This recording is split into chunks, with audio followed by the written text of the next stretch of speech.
আসসালামু আলাইকুম।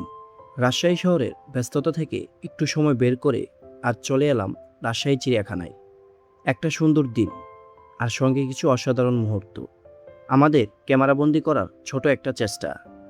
আজ মাত্র 30 টাকার টিকিটে ঘুরে দেখব রাজশাহীর চিড়িয়াখানা।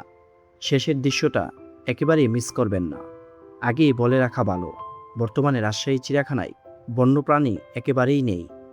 পর্যাপ্ত বাজেট সংকট, বড় পরিসরে প্রাণী লালন পালনের অসুবিধার কারণে রাজশাহী সিটি কর্পোরেশনের সিদ্ধান্ত অনুযায়ী নতুন করে বন্যপ্রাণী আর আনা হয়নি এই চিড়িয়াখানায়, যার ফলে রাজশাহী চিড়িয়াখানা এখন একেবারেই প্রাণীশূন্য। হাতে গোনা কিছু পশু পাখি আছে, আজ সেটাই আপনাদের দেখাবো। কিন্তু চিড়িয়াখানার ভিতরের প্রাকৃতিক সৌন্দর্য আপনাকে পুরোপুরি মুগ্ধ করে ফেলবে। চিড়িয়াখানায় প্রবেশ করতেই চোখে পড়ল সুন্দর রাস্তা, সবুজে ঘেরা চারপাশ আর মাটির তৈরি অসাধারণ সব জীবজন্তুর ভাস্কর্য। শুরুতেই মনে হলো আজকের দিনটা বেশ সুন্দর হতে চলেছে। একটু সামনে যেতেই দেখা মিলল পানিতে থাকা বিভিন্ন রঙের মাছের।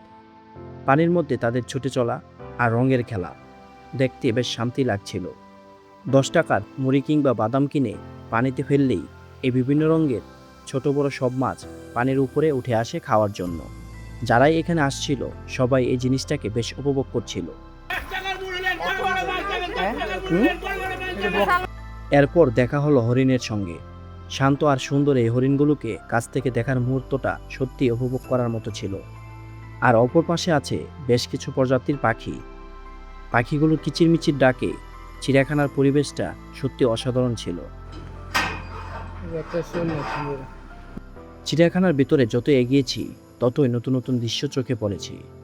চিড়িয়াখানার ভিতরে হাঁটতে হাঁটতে আবারও চোখে পড়ল মাটির তৈরি নানা প্রাণীর ভাস্কর্য। কচ্ছপ দেখছো? ছোটদের জন্য রয়েছে বিভিন্ন খেলার রাইড, শিশুদের আনন্দ আর চারপাশে প্রাকৃতিক পরিবেশ সব মিলে জায়গাটাও ছিল এক অন্যরকম আনন্দ। তবে চিড়িয়াখানায় আমার সবচেয়ে বেশি ভালো লেগেছে এখানকার প্রাকৃতিক পরিবেশ। চারপাশের রাস্তা, সবুজের ছোঁয়া আর শান্ত পরিবেশ সব মিলে ব্যস্ত শহর জীবন থেকে কিছুটা সময় দূরে থাকার জন্য জায়গাটা বেশ উপভোগ্য ছিল। কিন্তু আসল চমকটা তখনও বাকি। আর এরপর এলো রাজশাহী চিড়িয়াখানায় আমার ভ্রমণের সবচেয়ে স্মরণীয় মুহূর্ত, নাগরদোলায় ওঠা। নাগরদোলা যত উপরে উঠছিল রাজশাহী শহরটাও যেন ধীরে ধীরে চোখের সামনে খুলে যাচ্ছিল। আর যখন একদম উপরে উঠলাম তখন চোখের সামনে পুরো রাজশাহী শহর, আর তার পাশেই বিশাল পদ্মা নদী। সত্যি বলতে উপর থেকে রাজশাহী শহর আর পদ্মার এই দৃশ্যটাই ছিল পুরো ভ্রমণের সবচেয়ে সুন্দর মুহূর্ত। ক্যামেরায় দৃশ্যটা ধারণ করেছি, কিন্তু বাস্তবে চোখের সামনে দেখার অনুভূতিটা ছিল আরও অসাধারণ। নাগরদোলা থেকে দেখা রাজশাহী শহর আর পদ্মা নদীর দৃশ্যটাই এই চিড়িয়াখানার সবচেয়ে সুন্দর মুহূর্ত। এরপর সিঁড়ি বেয়ে উঠলাম চিড়িয়াখানার ভিতরে সে উঁচু জায়গাটিতে। ওপর থেকে চারপাশের পরিবেশটাও বেশ সুন্দর লাগছিল। সব মিলিয়ে রাজশাহী চিড়িয়াখানা আপনার কাছে হতে পারে শহরের কোলাহল থেকে একটু বিরতি নিয়ে সুন্দর কিছু সময় কাটানোর একটি জায়গা। এই ছিল রাজশাহী চিড়িয়াখানার আমার ছোট্ট একটি ভ্রমণ।